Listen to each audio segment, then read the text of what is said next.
Good morning. Today is the 9th of September 2022. The political. In the 1950s, there was an attempt to stand up to a growing communist movement within the United States. It came to be called the McCarthy era, and they were accused of such things as witch hunting and blacklisting, although someone had explained to me that it was just the opposite, that it was the communists who were doing those sorts of things. They knew just what the communists were up to because the American army had snitched a speech from a Russian communist bigwig to Chinese communist bigwigs, and it spelled out just what the communists were up to.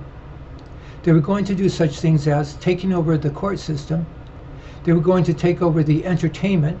They were going to take over the news services, and they were going to try and take over the school systems and not teach an entire generation to read or write, which is a strange thing and subject for another anecdote.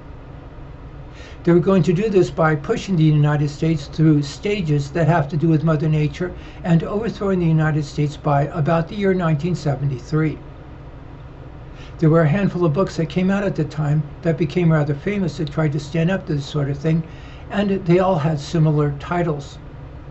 Masters of Deceit and Apostles of Deceit, and None Dare Call It Treason were three of them. One of them was written by J. Edgar Hoover, the famous head of the FBI, and he spelled out the things we just said, and he's pointed out that the people who were the leaders were terribly vicious and people who knew how to hustle, con, manipulate, and intimidate. He wanted the United States to stand up to communism by attacking the routine itself. He called that routine Utopian language after the Aesop fables, and in the end he came out across as, well, a bit on the milkish side. When J. Edgar Hoover comes across as a bit milkish, you know this stuff is a little harder to stand up to than first meets the eye. This brings us to one of the fundamental principles of one of the fundamental political positions, and that is that its leaders are the Darwin alpha males.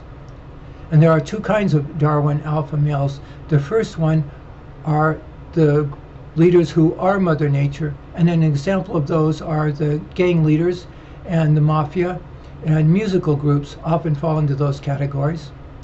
The second group of Darwin alpha males are people who intentionally know how to hustle, con, manipulate, and intimidate people. Communism is an example of that sort of thing.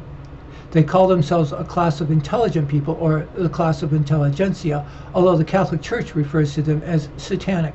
The Catholic Church gives them the most negative name a person can give to it. That leads to the second fundamental principle, and that is that they go with Mother Nature. The lion, the king of the jungle, eats the weak. He finds the baby water buffalo and eats them. He finds the lioness with her cubs and he kills the cubs, and then he becomes the father of the next generation and leaves the lioness to raise the cubs herself. When he gets old, the other lions gang up on him and kill him so that they can be the king of the jungle. Very vicious and unscrupulous. Another characteristic of Mother Nature are these stages.